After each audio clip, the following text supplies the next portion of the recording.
Hi everyone, this is Cheryl from the Sewing Basket back with block 16 of our 2020 quilt. So we are 3/4 of the way through this project. 4 more blocks to go after this. So today's block is going to be the last block in our Cat's Cradle series. The last 3 blocks have been dealing with our little cat's cradle. And again, this is going to be a modified cat's cradle. We're still going to be working with that one side being a larger triangle and the other side being a peace triangle. So for this one, we're going to be needing 2 large 5-inch squares, and those are going to be creating this here kind of diamond shape. And for those squares, I'm going to need to cut, again, my square, both of them in half diagonally to give us those large triangles. So we'll have 4 of those. And then I'm going to need 4 squares, which will end up being these triangles. So here I have 2 of them. They can be, you can have, in this block I have 2 colors, so I would need 2 squares of this fabric, 2 squares of this fabric. In this sample, I actually use 4 different colors, so I would need 1 square of each color. So you just need a total of 4 squares, however you want your colors to be.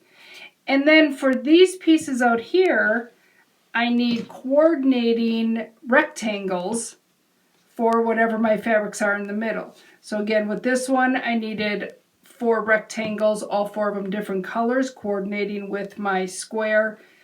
For this one, I had 2 rectangles of my medium color and 2 rectangles of my light color. So whatever your choice is. And then the last piece is going to be for my background. And again, those are going to be, I believe, 4-inch squares. And this one I need to cut twice diagonally. So I'm going to cut it this way and then pick it up and rotate it and cut it the other way.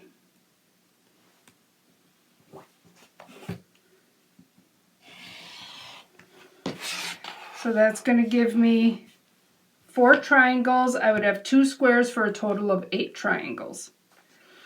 So then the construction of this block, the first thing we're going to be looking at is doing your large half of your triangle. So I'm going to be dealing with this, and then I'm going to be taking one of my 3-inch squares, and I'm going to put it in that corner, and I'm going to sew diagonally corner to corner.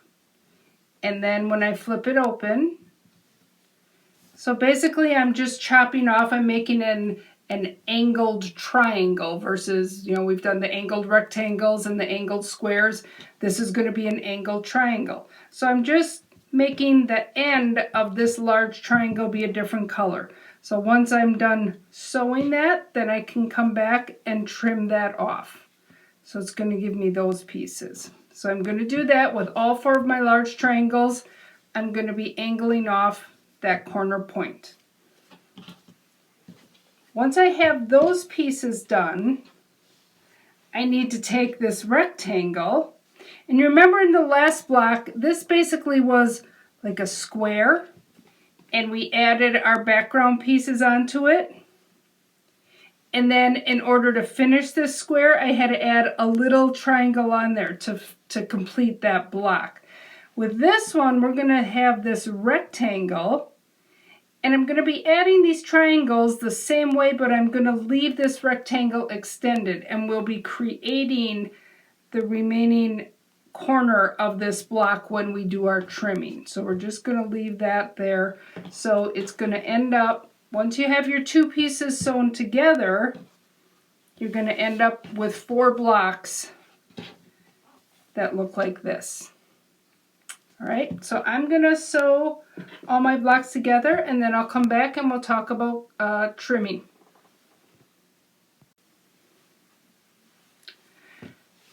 All right, so I am back with my kind of funky little squares all sewn together.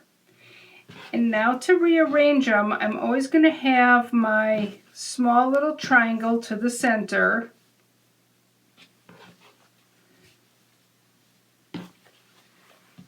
And having these two opposite if you're using the same fabrics, and these opposite. Okay. And then I'm going to sew my two halves together and then sew down the middle. When I sew these together, again, the point that I'm really focusing on is going to be this little point right here. So when I'm folding them up, I want to try to make sure that that intersection is going to be as dead perfect as I can get it to be. If my point down here is off a little bit or my point up here is off a little bit, I'd rather fudge on those ends, because again, this is where, when you look at this block, where your eye focuses is on this accent diamond and where it's intersecting at those points. So when I'm putting it together, those are the points that I like to focus on. Now, if I had wanted to, I could take these blocks and square them up to 4.5 now. I would be putting my 4.5-inch ruler here and trimming these off, but that gives me, or that makes me lose my option of playing around with scooting these blocks up and down. If I square these up to 4.5 right now, I just have to line them up and these points may not meet as well. So I tend to leave them like this, making sure to really focus on that point when I pin and sew them together. So I'm going to go take and sew all of these pieces into my finished block, and then we'll come back and look at squaring up and cutting off these little ends.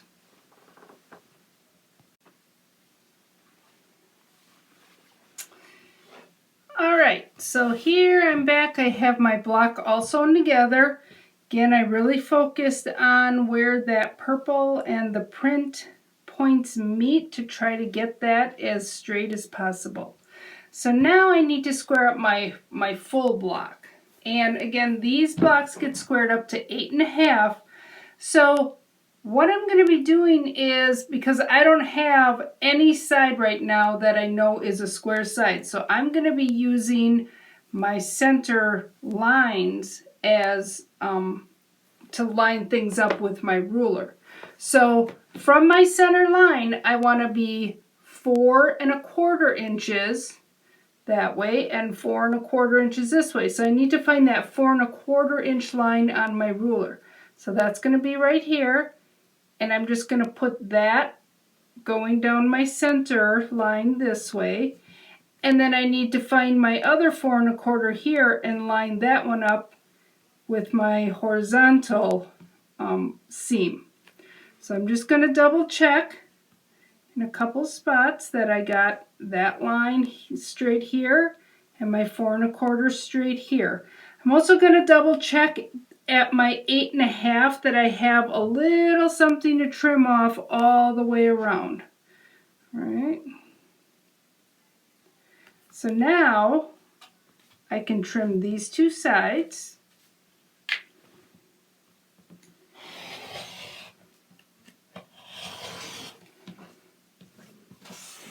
All right. And now that I know these two sides are straight, I can put my ruler back on, and this time I'm going to be focusing putting that 8.5 inch line right in my corner, lining it up along my bottom and my side.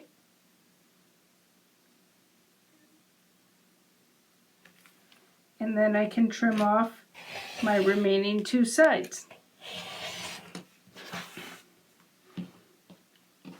If I double check, my 4.25 was still right at my center line going vertical, and my 4.25 was at my center line going horizontal. So there, my block is all squared up to 8.5, and I cut out those little ends at the end instead of squaring my blocks up, giving me the option of focusing on these points as I sewed it together. Again, these were my other blocks that I made with this one. So this was my 12 fat quarter block, and again I used 4 different fabrics instead of just the 2 fabrics here. This was my original red one. And then my scrappy one, I don't know if you can tell, it's actually 4 different, excuse me, 4 different black fabrics with my accent of my bright green.